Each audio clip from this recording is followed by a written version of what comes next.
Hi everyone and welcome back to Kitty's Dolls and Collectibles. It's another Tuesday topic video and this is an extension from last week's Tuesday topic video.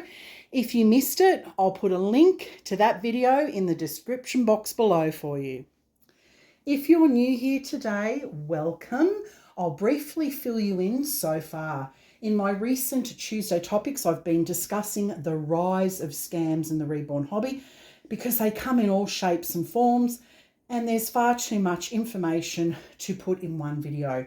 Now, last week I raised concerns about some misinformation being spread in the hobby and I chatted about what is the Berne Convention and its limitations in China, why it's so important for sculptors to optionally register their copyrights in China, how to register copyrights in China with the Copyright Protection Centre of China, and how to spot fake or useless copyright agents in China. As the reborn hobby continues to grow, it becomes increasingly important for collectors and artists to understand not only the creative aspects of the industry, but also the legal and practical responsibilities that come with it. Using clear and accurate terminology plays a key role in this hobby.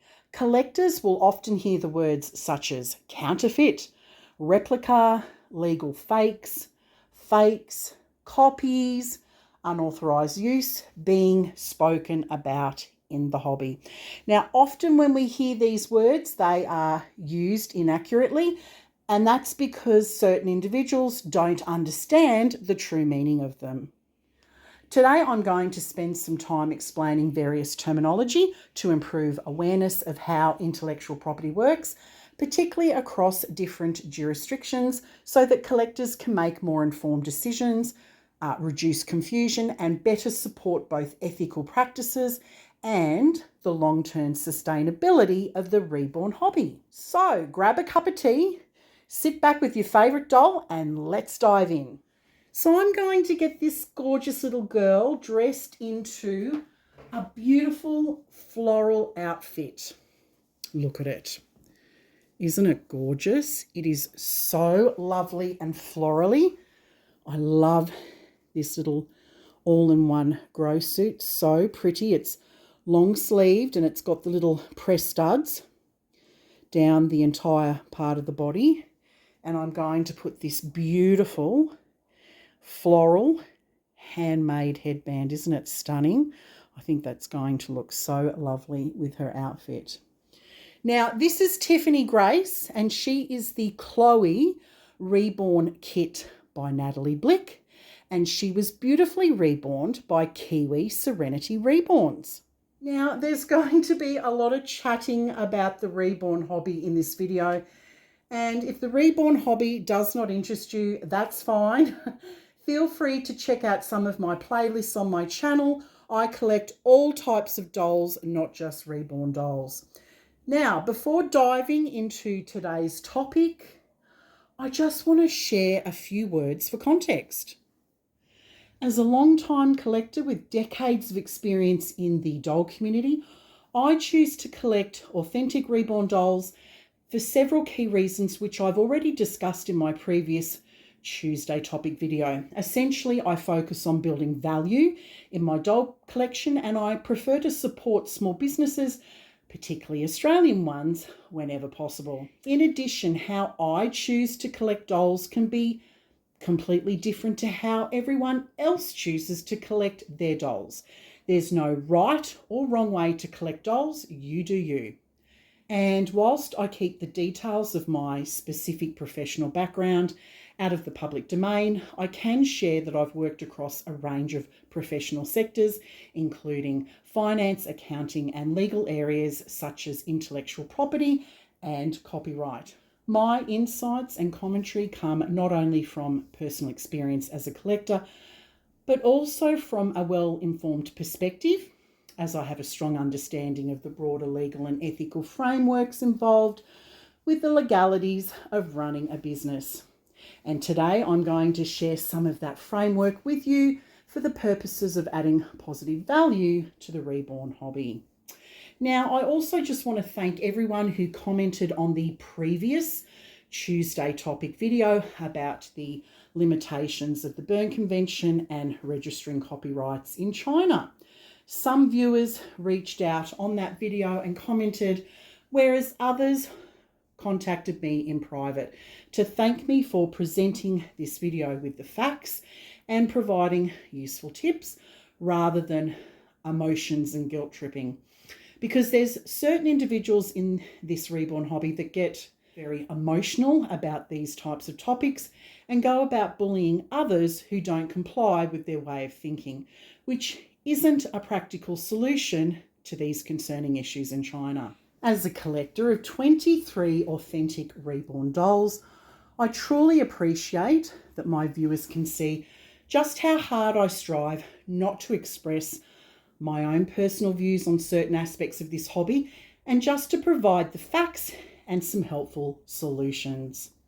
From what I can see in the reborn hobby, we genuinely want to see all sculpt artists succeed with their businesses, and I hope by sharing this type of content that it can not only give them the tools to tackle some of the difficult challenges with intellectual property in China, but also educate collectors and viewers on the complexities of manufacturing in overseas countries like China.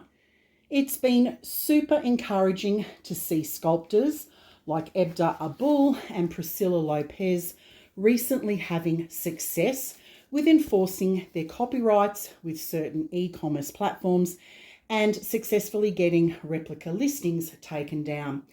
This is such a positive step in the right direction, and it's so encouraging to see these two women succeeding in their businesses.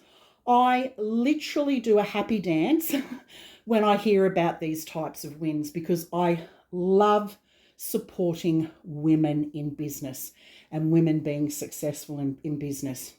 And it's also a major win for reborn artists and collectors who support and purchase their kits, because these wins, the kits remain limited edition, desirable, and it also helps with long-term value. And I'm going to be chatting more about that in my next video, so make sure you tune in for that. So let's now move on to understanding some key terms. All right, let's start with counterfeit versus copyright infringement versus replica. The word counterfeit is technically tied to trademark law, not copyright. Counterfeit products are unauthorised goods that use a trademark that is identical or substantially indistinguishable from a registered brand, making them appear genuine. Legally, counterfeiting is a specific and more serious type of trademark infringement involving near exact imitation of a protected mark. So to put this into some context, counterfeit reborn kits are those that use a sculptor's registered trademark, logo or branding without permission in a way that suggests the product is genuine. Did you notice I used the word registered? It's very important. So we note the word registered because I think some people don't quite understand that. Where no trademark has been registered, particularly in the country where enforcement is taking place, the use of the term counterfeit may not be technically accurate in a strict legal sense. And it's important to make this distinction because some sculptors have attempted to register their trademarks in China only to find that another entity has already registered it. And this happens because China operates on a first-to-file trademark system, meaning whoever registers the trademark first generally has the legal rights to it within China. If a sculptor cannot demonstrate ownership of enforceable IP rights, such as a registered trademark, it becomes significantly more difficult to prove that a product is counterfeit. Importantly to note, it is the courts or relevant authorities, not the sculptor, who ultimately determines whether a product is legally considered counterfeit. The word counterfeit, it's not just a casual label. It actually has specific legal meaning. A product can be accused of being counterfeit, but it only becomes legally established as counterfeit if a court or authority agrees based on evidence. In everyday use within the hobby, people often use the word counterfeit loosely to mean a copy or imitation. However, in legal proceedings, the term is precise and misuse can actually weaken a claim. And this is why legal documents often use broader terms like replica or infringing goods before a court has made a determination. Now, while discussing counterfeit products, it's also important to distinguish them from a copyright infringement, which is a separate legal issue. Copyright protects artistic works, such as the sculpt of a Reborn kit. And when a factory in China copies a sculpt, this is typically considered copyright infringement if the sculptor has registered their copyrights in China, even if no trademark is used. So in practical terms, if the sculptor has registered both their trademark and copyrights for their kits, and if the copied kit uses the sculptor's name, logo or branding, this is a trademark infringement and potentially counterfeiting if a registered mark is involved. Now, likewise, if a copied kit replicates the sculpt but does not use the name or the branding, this is typically a copyright infringement. And if both the sculpt and branding are copied, both trademark and copyright may be infringed at the same time. Now, although copyright protection automatically exists under international agreements such as the Berne Convention, enforcement in China is significantly easier when copyright is formally registered there. And I discussed that in the previous Tuesday topic video. And without local registration, enforcing copyright, especially with Chinese e-commerce platforms, that can be very difficult in practice. So, if a sculptor has not registered their trademarks, copyrights, or designs in China and does not have strong contractual protections with their manufacturers, their ability to enforce their rights is significantly reduced. And in these situations, calling a product counterfeit may reflect an ethical viewpoint, but may not align with the strict legal definition. So in summary, a sculpt artist's name or brand, that's a trademark, and it protects your identity as a creator. So if someone uses their name or signature to sell kits, that's a trademark issue, and in some serious cases counterfeiting, but obviously I made that point about it needing to be registered. So the sculpt artist sculpt or their kit, and how that relates to copyright, well, that protects the artistic work itself. And if someone copies their kit, even without their name, that can be a copyright infringement. And registering copyrights in China, for example, enables sculptors to enforce their IP rights and request takedowns of replica products from these Chinese-owned e-commerce platforms.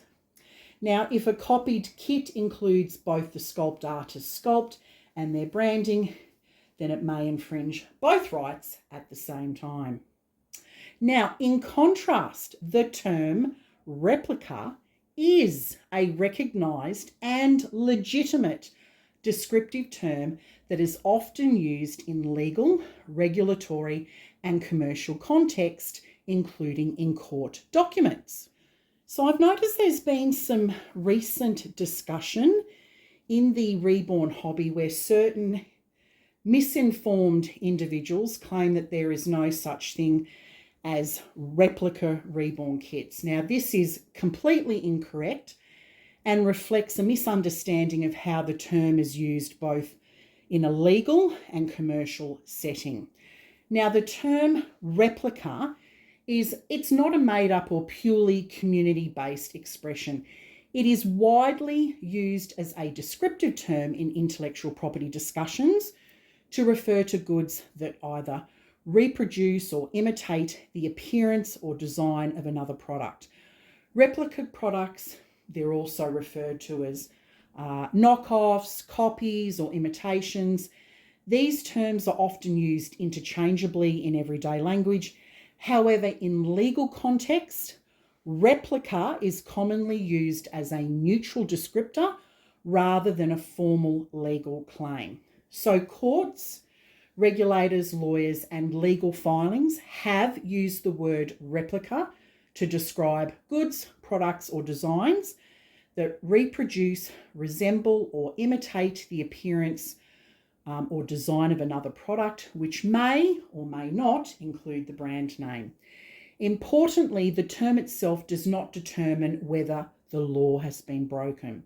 So instead, replica describes the nature of the product, while the legal issues such as the trademark infringement or the copyright infringement or the design infringement, that is being assessed separately by the court.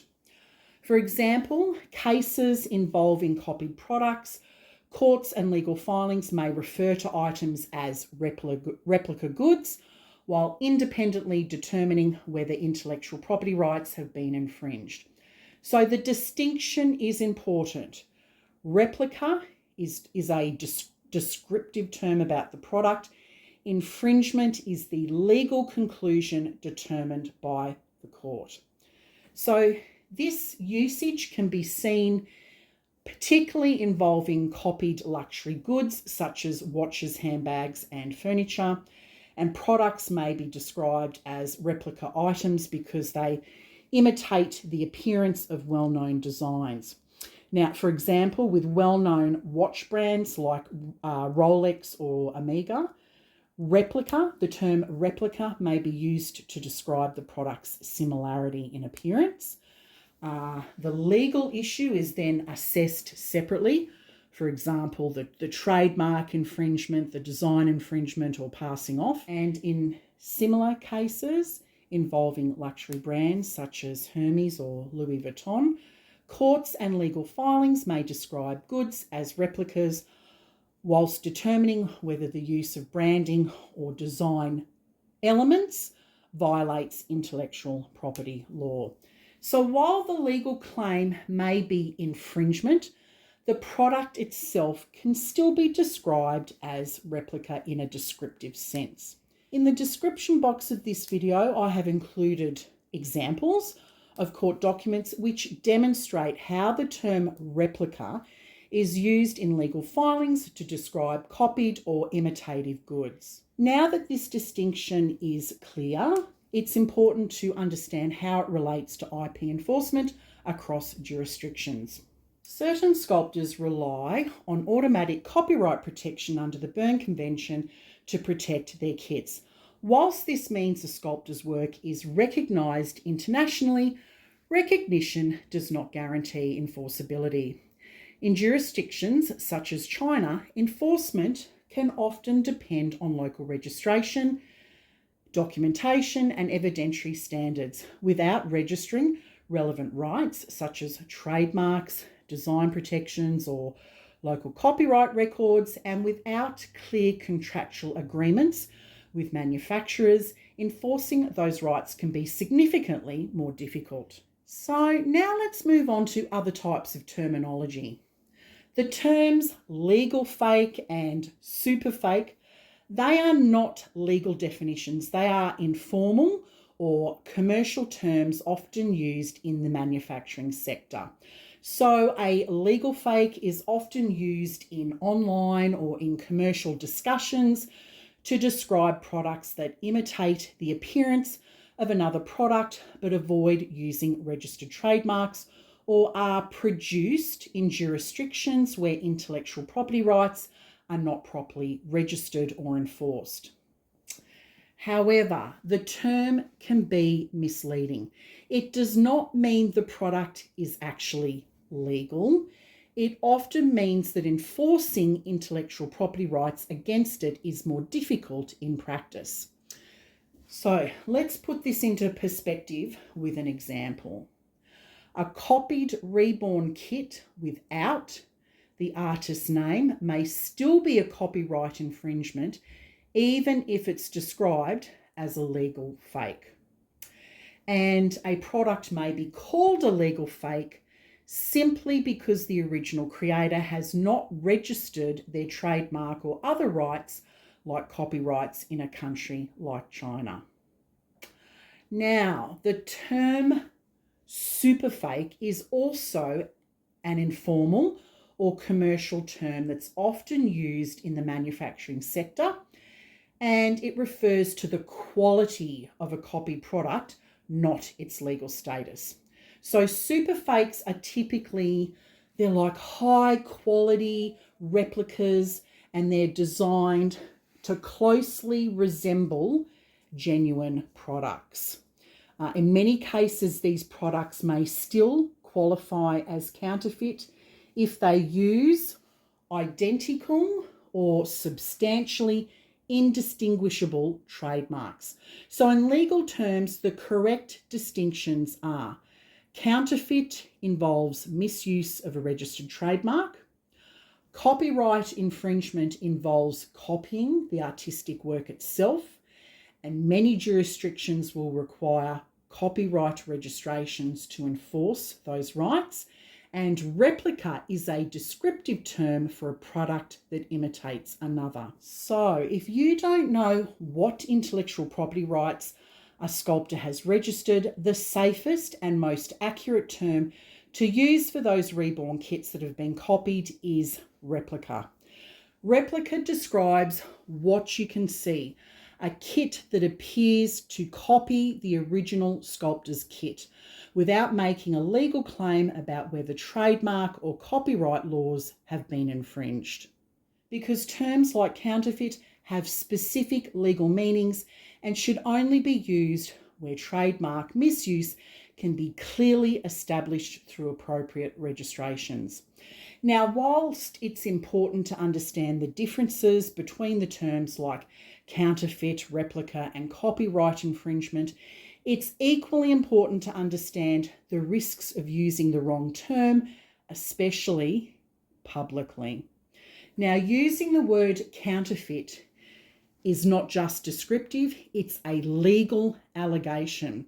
And when someone calls a product counterfeit, they are effectively claiming that a registered trademark exists, that a trademark is being used without permission, the product is intended to mislead consumers, and that the activity may be unlawful.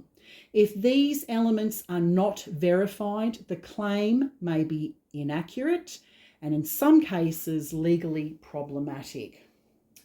And the reason why I bring that up is because there has been situations in the Reborn community where certain individuals have publicly described one of these replica products as counterfeit, only to later discover that the manufacturer claimed to have authorization or licensing agreements, and documentation was produced to support that claim.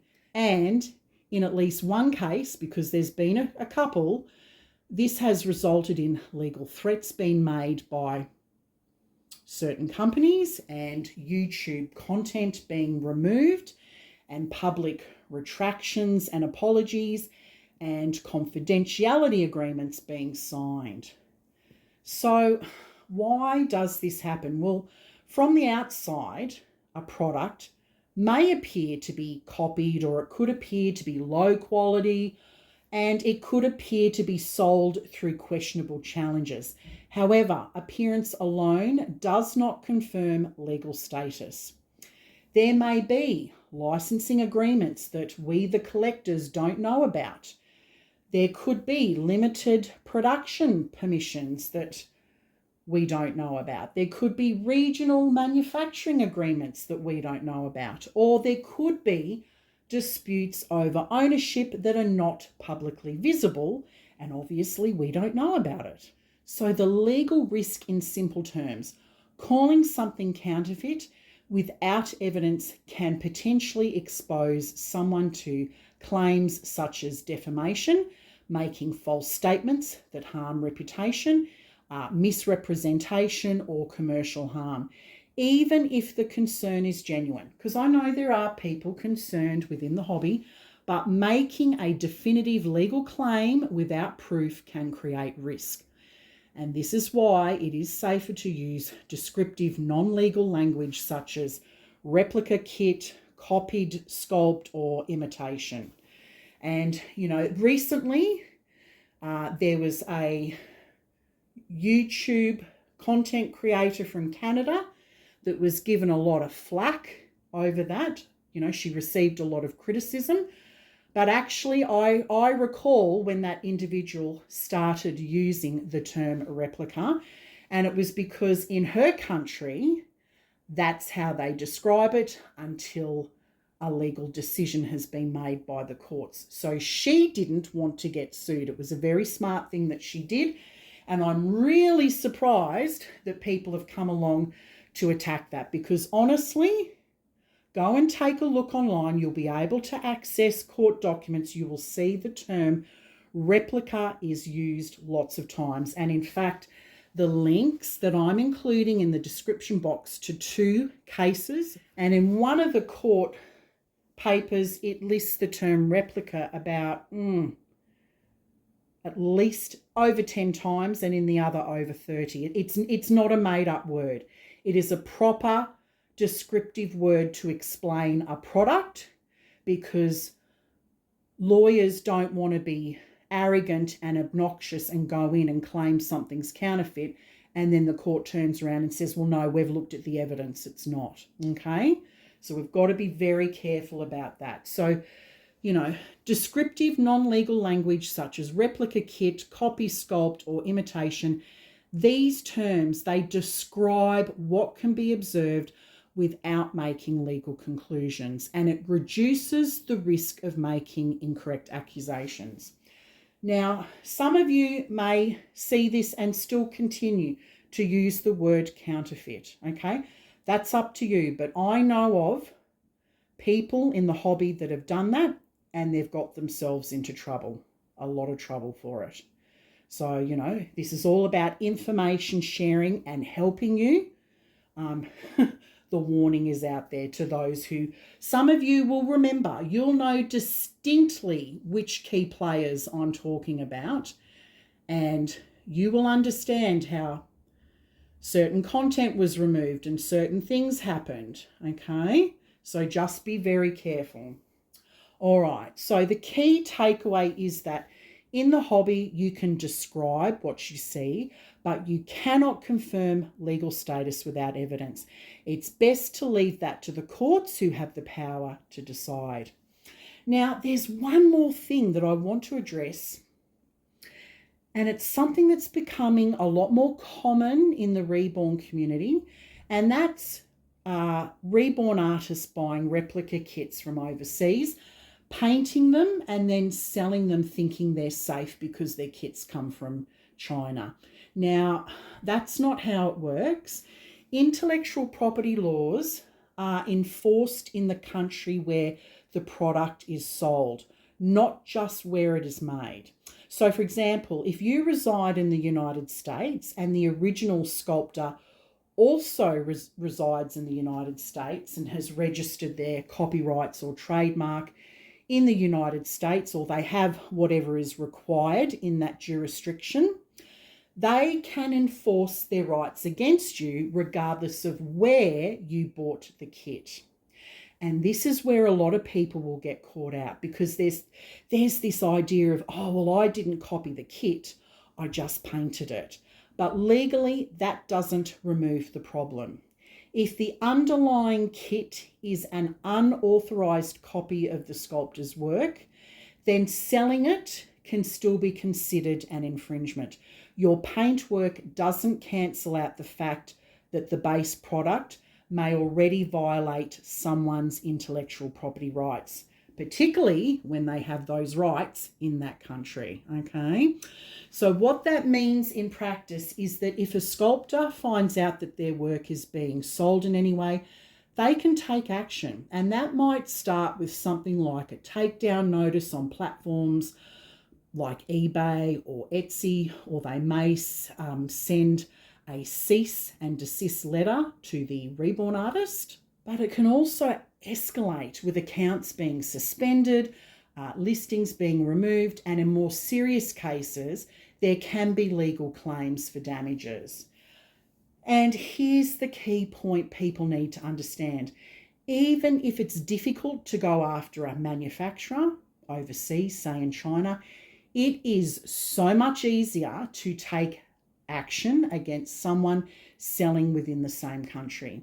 So the legal risk does not disappear, it actually shifts to the person reselling the product. So the takeaway is simple. Where you sell the product matters more than where it was made. And if the kit itself infringes intellectual property rights, reselling it even after you've painted it can still put you at risk. So let's finish with, why does accurate terminology matter? Using correct terminology helps distinguish between legal rights and enforceability, ethical considerations for collectors, and product descriptions. Not all copied products are counterfeit in a legal sense. Many are more accurately described as replicas or unauthorised reproductions, depending on the legal circumstances. And understanding these differences allows for clearer discussions and more informed decisions within the Reborn community. The Reborn industry exists at that, intersection of art and manufacturing, which creates both opportunities and challenges. And by understanding how intellectual property works in practice, and by using clear and accurate language, the community can better navigate these challenges. Greater awareness benefits everyone: sculptors, collectors, Reborn artists, and the long-term integrity of the hobby itself. Well, thank you so much for stopping by today. I really appreciate it. In my next Tuesday topic video, I will be chatting about industry business practices in the Reborn hobby. I'm going to be highlighting the good and the bad, as well as offering solutions and recommendations for collectors. Bye for now.